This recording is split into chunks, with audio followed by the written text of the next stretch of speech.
Oi gente, tudo bem com vocês? Aqui é a Prof. Dávila, de redação, e hoje a gente vai trabalhar com a primeira parte da redação.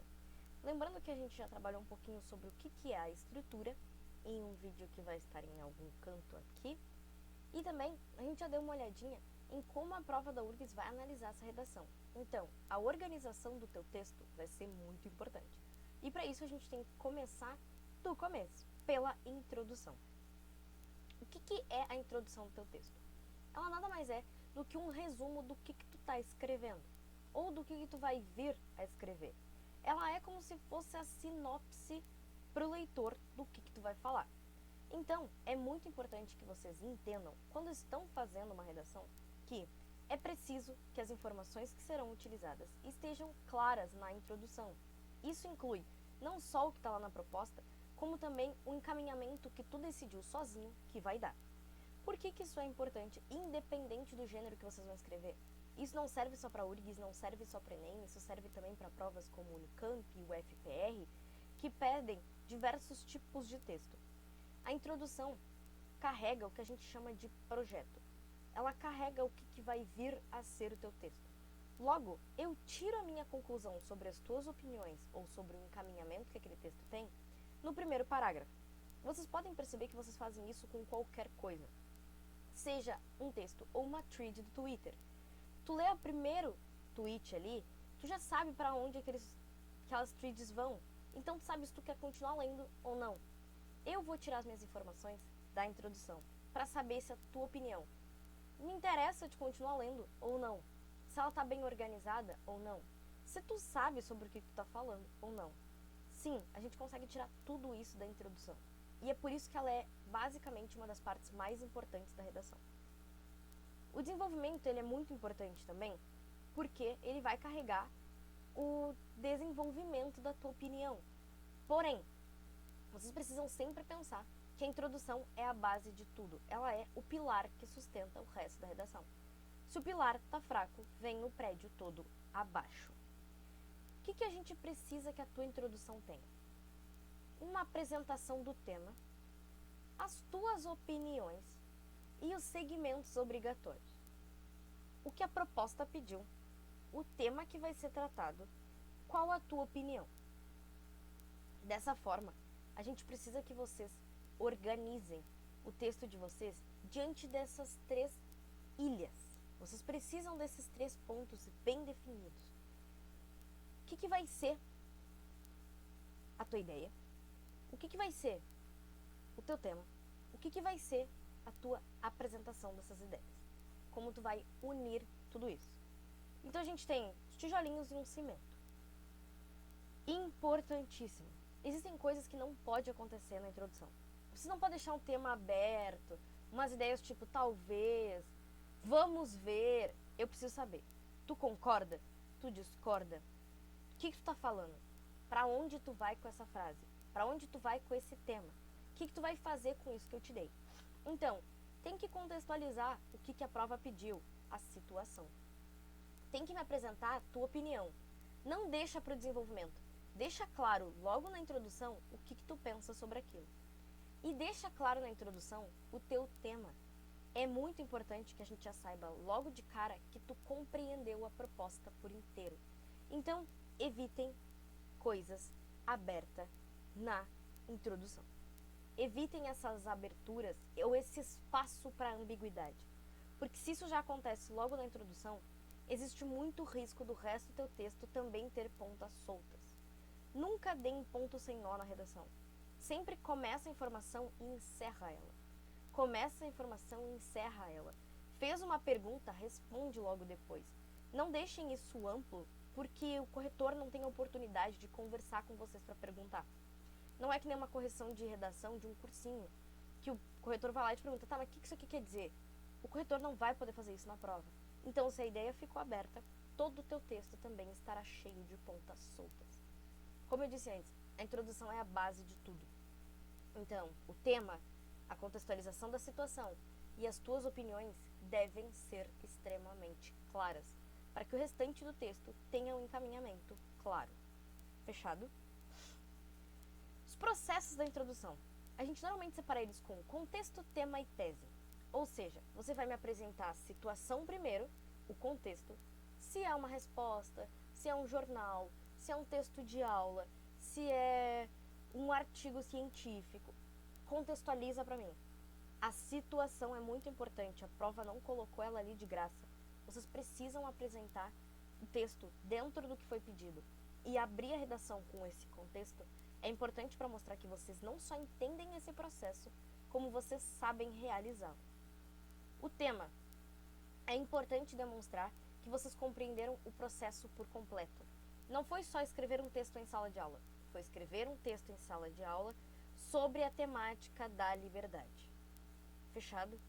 Por último, as teses, ou seja, a opinião de vocês.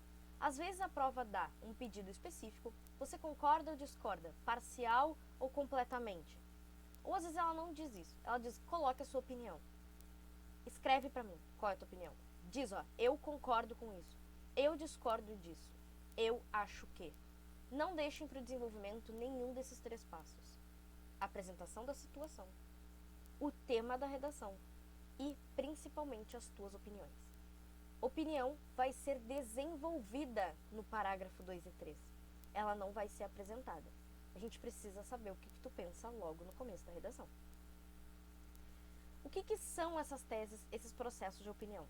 Eles variam de acordo com a situação, mas é normalmente o teu ponto de vista de acordo com o que foi pedido. Como você, Clodoaldo, deste lado do papel, deste lado da câmera, pensa sobre o que foi pedido. Então, a gente precisa sempre que vocês peguem a redação, fechem os olhos e pensem um pouco. Qual é o meu posicionamento diante disso e por quê? Não dá pra dizer, eu discordo da autora, azar. Eu discordo do autor por quê? Ele é literalmente o ponto de vista do candidato. E quanto mais amplo for o tema, mais diferentes serão os pontos de vista dos candidatos. Então, a gente sempre tem que pensar que a nossa ótica para o mundo é só nossa. Vocês veem o mundo diante da régua de vocês. Então não dá pra pegar essas ideias muito abertas, mais enemzão assim, sabe? Eu acho que o problema é o governo e as pessoas. Não, eu preciso de algo bem mais enxuto, bem mais específico, porque senão é uma opinião qualquer, não é a opinião do candidato 025. Eu preciso da opinião do candidato. Eu preciso ver a singularidade de vocês diante de um tema. Importantíssimo vocês lembrarem disso. A singularidade de vocês é importante nos vestibulares. Coisas que vocês precisam sempre ter atenção, tá? Encadeiem as ideias na introdução. Liguem as coisas. Não vai lá e me joga a situação e depois diz, diante disso o tema tal, segundo o tema tal, ou eu acho isso. Não façam essas coisas meio desligadas. Não façam essas coisas como se eu falar pra vocês que precisa das 3 fosse encaminhar tópicos como tá aqui nos slides. Não é assim que funciona. Vocês precisam que as coisas estejam interligadas. Então usem operadores conectivos, conjunção, preposição, juntem as informações. E principalmente, cuidado com elementos amplos. Ou seja, isso deveria ser mais ético. O que é ética para você? A liberdade é ser livre. O que significa ser livre para você? De novo, singularidade. Não deixem espaço para que a interpretação fique aberta ou para que a gente não tenha interpretação nenhuma particular. A diferença do vestibular para o Enem é exatamente a necessidade da singularidade. Vocês vão ver que dificilmente na prova da URGS, na prova da Unicamp, na prova da FUVEST, vai estar escrito um texto impessoal. Ele vai pedir a tua opinião, o que é para você, porque ele quer saber literalmente quem é cada candidato que está concorrendo à vaga. A gente tem normalmente um grande problema na introdução, que é o contexto e a apresentação de como unir as pontas. A gente usa disso repertórios. É importante que vocês tenham os repertórios sempre à mão, mais ou menos. Vocês não precisam socar repertório em tudo. Mas é que às vezes a gente utilizar alguns tipos de repertório e alguns tipos de colocação de informação para que ela apresente um contexto, para que vocês possam unir as pontas. Senão fica só 3 tópicos que foram unidos por frases. E só colocar conectivos não dá para vocês uma ligação correta. Às vezes fica um vazio entre uma coisa e outra, entre o contexto e a informação, entre o tema e a opinião. Às vezes esses vazios podem ser preenchidos por algumas coisas mais limpas, como repertórios. Nesses a gente sempre sugere 4 principais: resgate histórico, os fatores históricos, citação, comparação e contextualização por completo. Isa, tu já falou de contexto, a gente vai contextualizar o contexto? Hold. O fato histórico, como a gente já conversou na aula de repertório, que também deve estar aqui em algum lugar, eu nunca sei para onde apontar, ela é importante por diversos fatores. Entre eles, o fato de que, como eu já disse na outra aula, vocês já estudam história. Porém, o fato histórico também é muito bom quando a gente está falando de debates. Quando a prova apresenta para vocês pontos como, por exemplo, em uma aula houve um debate a respeito deste tema. Contextualize para o leitor o tema. Por que você discorda parcialmente?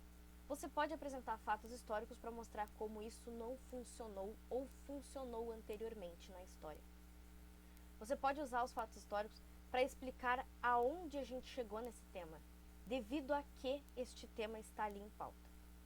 Então é muito importante para que a gente use um ponto de vista, para que você mostre para o leitor, você dê o seu óculos para o leitor ver o texto. Eu estou vendo a partir desta ótica. É muito importante essa brincadeira do óculos. Não é bem uma brincadeira, é como se vocês usassem um óculos para ver o mundo. E colocar algumas informações específicas no texto é dar o óculos de vocês para o leitor. Por citação, como eu disse, é uma das coisas complicadinhas, mas ela traz legitimidade. Vocês estão dando uma opinião e vocês querem que ela seja legitimada, que ela tenha um valor, que ela não seja vista só como a opinião do Cláudio. Vocês não querem só isso. Vocês querem que o leitor veja que a tua opinião tem uma base. E a citação às vezes é muito boa para isso. Eu discordo do autor desta forma devido a segundo tal teoria, segundo tal visão. Ou inclusive, eu discordo do autor a partir do trecho e vocês usam a citação do próprio autor. Às vezes vocês mostram que uma frase, um ponto de vista, uma escolha de palavra foi o que deu a necessidade de vocês concordarem ou discordarem de um autor. Comparação. A comparação é quase como antítese. Se a comparação não tem a necessidade da gente ter a troca. Um ser bom, outro ser ruim. Um ser mais, outro ser menos. Às vezes tu pode dizer, no Brasil funciona tanto quanto no Chile. No Brasil é ruim, tanto quanto na Argentina. Vocês podem usar isso. Vocês podem mostrar. Para mim funcionou como para Claudete. Sempre existe a possibilidade de vocês usarem uma comparação por igualdade. Não precisa ser necessariamente por contraste. E comparação por igualdade é bom quando vocês concordam com o autor. Eu concordo com essa frase da autora, eu concordo com o ponto de vista da autora, porque comigo também aconteceu. É uma comparação entre vocês dois. Por último, a gente tem o ponto de vista de contextualizar algo por completo. Quando vocês não ficam somente presos em contextualizar a situação, não fiquem só presos à situação. Vocês também precisam apresentar pra gente um tema. Então, utilizar do contexto do tema para introduzi-lo dentro da situação é importante. O que eu quero dizer com isso? O contexto é política. O tema de vocês é política. E o contexto é uma discussão em sala de aula. Vocês unirem o fato de que debates em sala de aula nada mais é do que exercer política. Que escrever um texto para uma redação nada mais é do que produzir arte. Ser livre nada mais é do que exercer o diálogo. Então, às vezes, a situação que a prova te põe pode servir para exemplificar o que o tema significa, principalmente em temas filosóficos. O que é política? O que é ser ético? Respeitar os direitos humanos é ser ético e é uma necessidade da redação. Debates são exercer política. Então, às vezes, o próprio tema encaixa na situação e um serve para explicar o outro. Fechado, galera? A introdução, ela é um trecho mais curto. Normalmente ela deve ter 7 linhas, 8 estourando, para que não haja problemas de paragrafação, vocês tenham parágrafos muito longos ou muito parecidos. Ela é mais curta, só que ela é muito importante para que vocês usem ela de base. Ela precisa ter os nossos 3 tópicozinhos, eu fiz 6, os nossos 3 tópicozinhos essenciais, e vocês precisam trabalhar neles sempre. Não dá para deixar opinião para depois, tema para depois, contexto para depois. A situação, o tema e a opinião precisam estar na introdução. Fechado, pessoal? Então, dá um like no vídeo, se inscreve no canal, busca as redes sociais no Instagram também. Bebam água, usem protetor solar, se possível, por favor, fiquem em casa, se precisar sair, sempre usem máscara. A gente se vê na próxima. Tchau, tchau.